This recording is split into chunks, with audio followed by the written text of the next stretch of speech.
Welcome to Heartland Stories.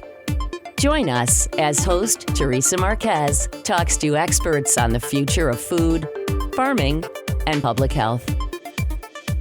Heartland Stories, supporting children's health in the Heartland. Now, here's host Theresa Marquez. Hello and welcome to Heartland Stories. I am Theresa Marquez and I'm here today with Dr. Michelle Perro. She is an almost 40-year veteran pediatrician and really experienced in acute and integrative medicine. Dr. Perro has transformed her clinical practice to include pesticide and health advocacy. And she's also the co-author of What is Making Our Children Sick, a really important book, and is the executive director of a nonprofit scientific website, GMO Science. Welcome, Dr. Perro. Theresa, thank you for having me, and please, Michelle. Michelle, okay.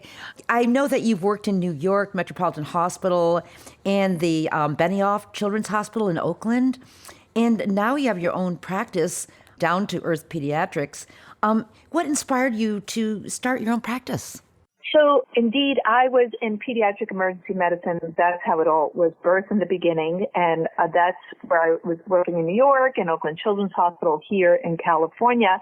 And then I did integrative urgent care as my own practice, Down to Earth, and which I have moved from. So I'm mostly teaching and writing now, and I'm only seeing patients a few times a week because I've really focused on teaching to get to a bigger audience. You know, this idea of integrative medicine, maybe you could say a little bit about what that is. Absolutely. It is, in my opinion, having been at this a while, it is the only medicine. Integrative is a more holistic approach which tries to understand the root cause of dis-ease and helping people journey back to health, allowing people to engage their natural healing processes through the use of food is medicine, herbal support when needed, nutraceuticals, nutritional medicine, supplements when I have to, and my favorite tool, which is not a very popular tool, which is homeopathy. Also, I'm a big fan of what we call manipulative medicine.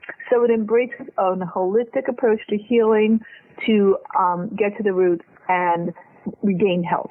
That's all it is. So it sounds like you're just integrating a lot of different disciplines into a holistic approach to trying to help our kids be healthy. Well, what I'm doing should be mainstream. It's totally learnable. When you go to Western medical school, conventional med school here in the U.S., it's a pharmaceutical-based med school. That's the focus. So you get a year of pharmacology and 2 hours of nutrition, like I got. And that has not changed much over the decades, unfortunately.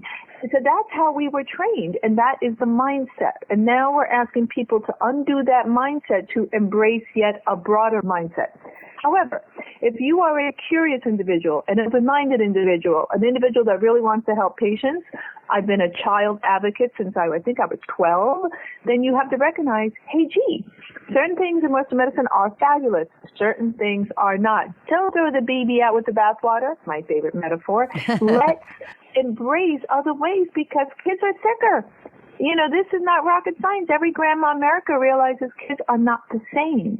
So we have an obligation. It's a moral obligation as pediatricians to sort this out and expand our mindset.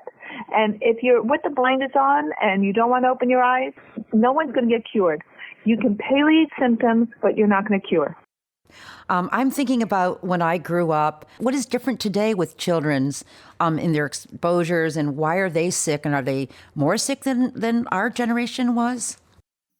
Indeed, because so many parents will say, well, I don't have that stuff, but my kids do. So what has changed in the landscape of our children?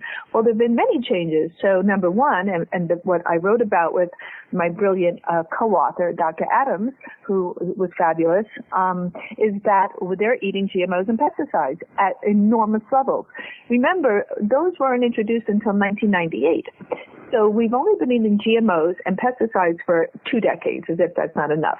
So now we are a human science experiment. Our children are the lab rats, because now we have seen 20 years of this kind of eating and their health effects, and it's shocking. And we have a tremendous understanding of what glyphosate, the main ingredient in Roundup, glyphosate-based herbicides. There are, I think, almost 800 now in the world. It's the number one herbicides in the world globally. We now have a tremendous understanding exactly where the pathology is, what it does, and how to undo it. And in my humble opinion, Theresa, is one of the driving forces. Now, it's not the only thing.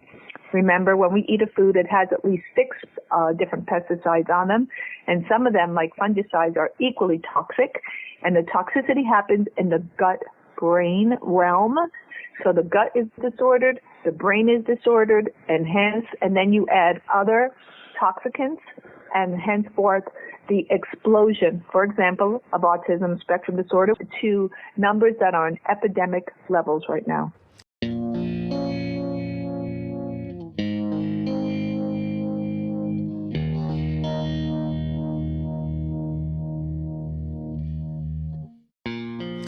Well, you know, I know that in your book you talk about American children particularly are reaching epidemic levels, and you just mentioned autism.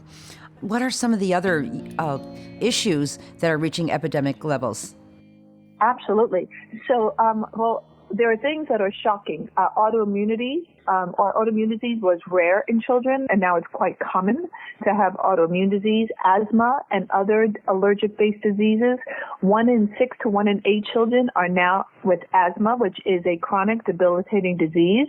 It's so common people don't think it's a big deal. It is. Food allergies, severe ones, are 1 in 13 kids, but food intolerances like gluten, dairy, soy, corn are astronomical. Western practitioners do not test for those using different tests. They're called antibody tests, IgG and IgA. It's not in our Western toolbox. We have issues regarding sleep.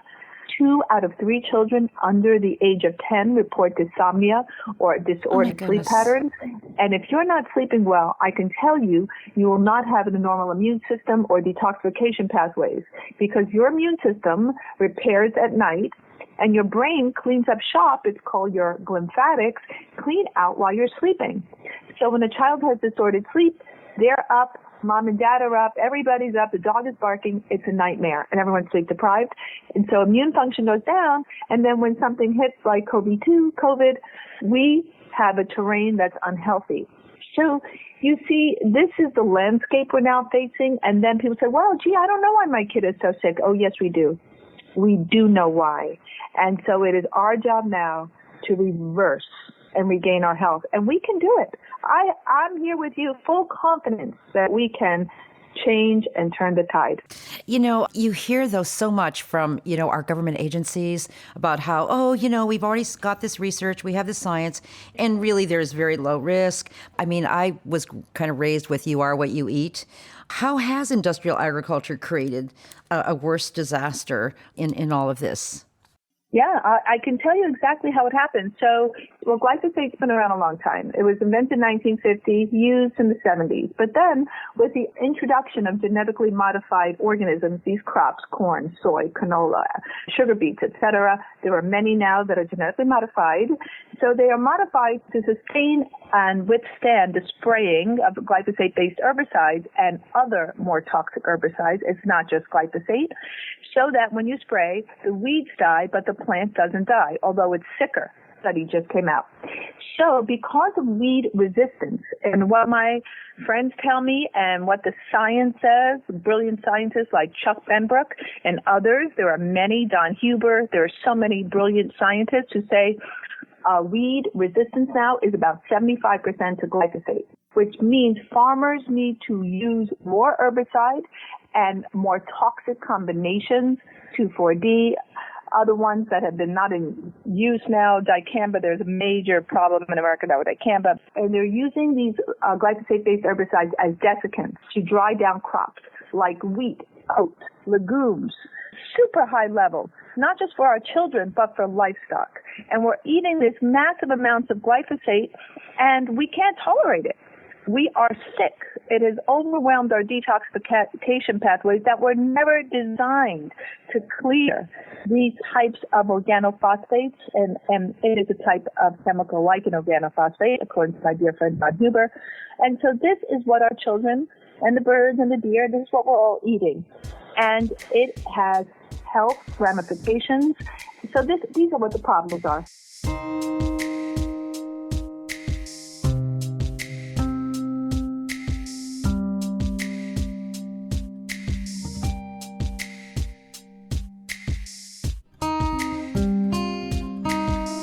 If you're just joining us, we're talking with pediatrician Dr. Michelle Perro, a 40-year veteran for children's health and author of a very, very important book, What's Making Our Children Sick? So, Dr. Perro, diet and health, especially gut health or the microbiome. In your book, you talk a lot about it. What is it in the microbiome that can help children stay healthy? Absolutely. I'm all about the microbiome these days, Theresa. This is like my world. And I talk about the microbiome, which is the collection of organisms. And there are 10 to the 14th different organisms, including bacteria, archaea, protozoa, viruses, fungi, that make up this community of bugs that sustain our health. We are a superhuman organism, or I'd like to think of it as superorganism, 10 to 1, generally, bugs to human cells. So we're mostly bacterial and other organisms, I would say bacteria for simplicity, that make up microbiota. And they're mostly concentrated in our colon, in our gut, but they're in our eyes, our skin, our lungs. We are covered with these various microbiota, okay?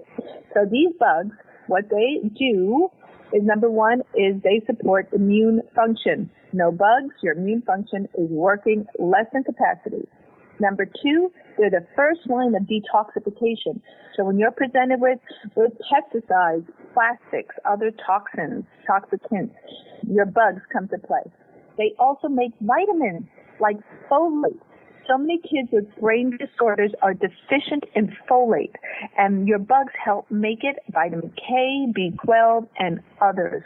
A key thing is they make something called neurotransmitters, and those are the chemicals that run your brain, calming ones and activating ones. And the balance between your active and calming neurotransmitters really affects mood, whether it's anxiety, depression, cognitive function, etc.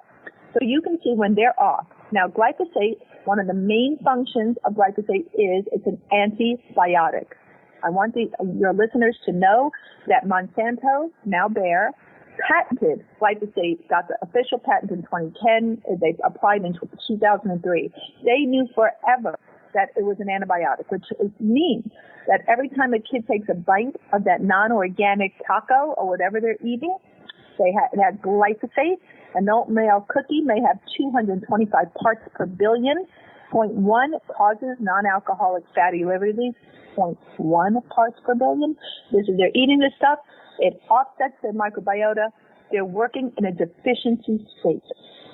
So the key thing we can do as eaters, consumers, is support the microbiota.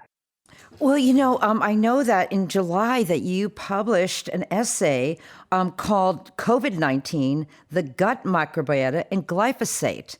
What are the links? Yeah, so when your microbiome, and microbiota is another word, is impaired because of immune function, and remember, it's important in sustaining immune function. It helps rebalance what you need to fight, for example, viruses, and those are certainly T cells. So this microbiota, there's a gut-brain axis, okay? But there's also a gut-lung axis. And we know COVID enters through your respiratory passageways and makes its way down to the lungs for many people. And for children, it's also the gut. A very common presentation for kids have COVID in their poop. So we now have this gut-lung pathway with communication through various nerve channels. They're called neural channels. And so there are immune modulators, these substances the bacteria are producing, that are talking to your lungs and the immune cells in your lungs that can help you fend off the virus. If your immune system's out of balance, you might have too vigorous response to this COVID-2, and it's called cytokine storm. And that can make a lot of people who are ill with COVID have gotten into that issue. So it's not just about a robust immune system, it's about a balanced immune system. And that's via sustaining your gut health. The way you sustain gut health is what you put in your gut. People drive a car, you buy crappy gas, guess what? That car doesn't run well. Everyone gets that analogy. You put that crappy stuff in your tummy, it's not going to run well. So when you eat, you are not just feeding yourself, you're feeding the microbiome. And what they like to eat, fiber. Where? Veggies. Veggies, and then again, veggies. Grandma was right. Eat your veggies. So, we've started moving in a little bit to, wow, how can you protect yourself from COVID-19? What other advice do you give parents? Yes, there are ways to protect yourself. So if we go back a couple hundred years, Pasteur said, oh, it's all about the bug.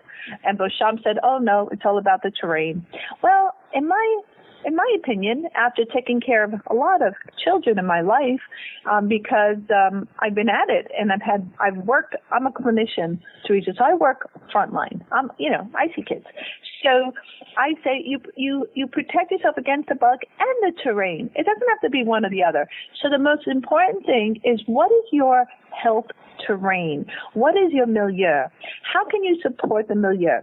The way you support it is by, one, eating the most chemical-free, organic, regenerative food that you can either grow, purchase, or support that you can, free of GMOs and their associated pesticides. You don't need a GMO without a boatload of pesticides. So that's number one. So you are what you ate. So feed your body, feed your bugs. Number two, nutrient content. Now, unfortunately, in the U.S., the nutrient content, even organics, has gone way down. 40 years ago, I think we were like 50% higher in nutrient content. The amount of food we need to eat is much higher, hence why so many people are overeating. They're not getting enough nutrients in their food. Another reason for the obesity epidemic. 1 out of 5 kids average, some states it's 1 out of 3, kids are obese. It's a terrible disorder for children, obesity, and that's another topic, and that's also on the rise. So these days, I am putting most children on the multivitamin. And so I give them multivitamin. I'd rather you spend your money on your food than on multivitamins. A lot of kids need more than what they're eating. And it has to be a quality multivitamin, not Flintstones. Flintstones has a lot of dye in it.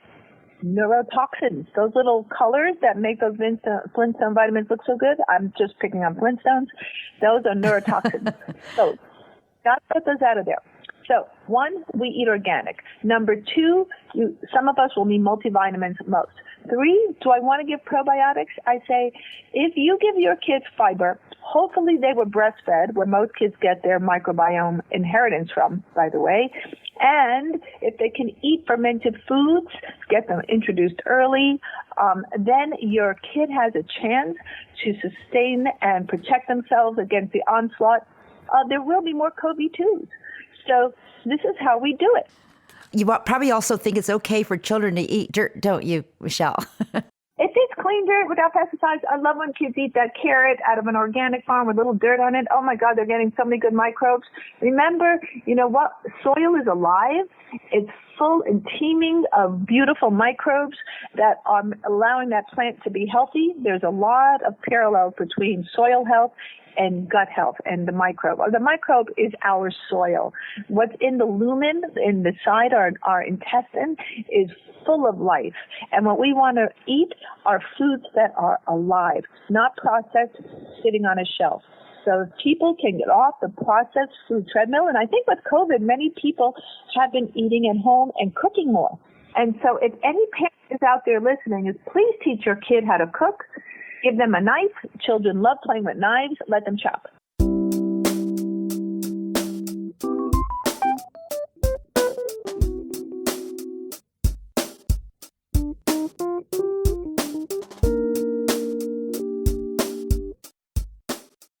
I'm very excited that you've started this GMOscience.org, a voice for independent science. Can you tell us a little bit about that?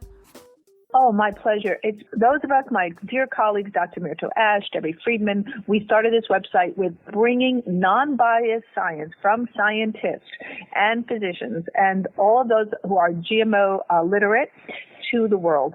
And that was our goal, and we're still doing it. And we're doing it in different ways as we evolve. We've been around now for 6 years. And our goal is to create non-biased science because once industry gets behind an institution, the institution's results in their scientific work supports industry. And that's been studied. Like 75% of studies performed by industry for industry are in favor of industry. That's like a duh. The New England Journal of Medicine editor stepped down because of this inherent bias in science.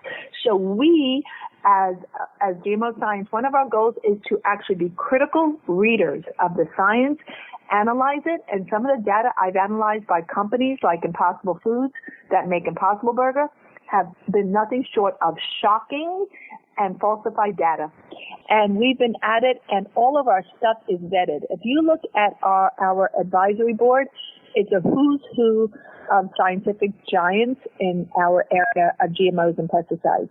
And I'm so proud of that. We work very hard to make it work. And right now, our staff is diversified, and we're growing in numbers of young folk. And we just hired a gal who will be our Spanish translator for our Latinx communities. We have a big push we're doing in Bolivia. We are part of an organization called SAGE, Scientific Alliance on Genetic Engineering, a big concern, and we're helping the people of Bolivia gain awareness. There is a huge event going on with corn that's being sponsored on Latino countries around the world. So we at GMO Science have been part of these efforts, and we're so proud. And today, one of my young gals from Canada who helps me with social media because I'm a bit of a troglodyte said, Michelle, look at this response to a tweet we put up. And she said, oh my God, thank you, GMO Science. And just one tweet like that, one response like that, Theresa, just made my day. So I feel like we're reaching people. It's really been satisfying. www.gmoscience.org. Please check it out. And actually, the piece that you wrote, Michelle, on the coronavirus, is that also on that site? Yes, that article has been a big hit, actually. I wanted to present a different take on COVID. That's why I wrote that piece. It's up in our article section in the little drop-down boxes on top. Yes, it's about COVID. It's also about your microbiota and that relationship. And your microbiota is altered by your food. And by the way, I think people should listen is within 1 day of changing your diet, you will change those germs in your gut. 1 day of eating differently. I know that both you and I are very much supporters.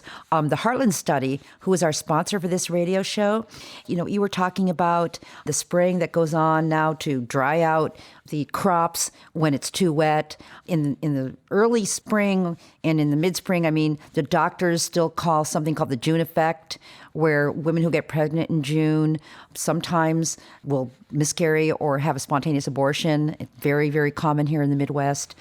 And I'm just wondering, is there a chance that we can be using this science more to change overall policy and also impact public eating habits?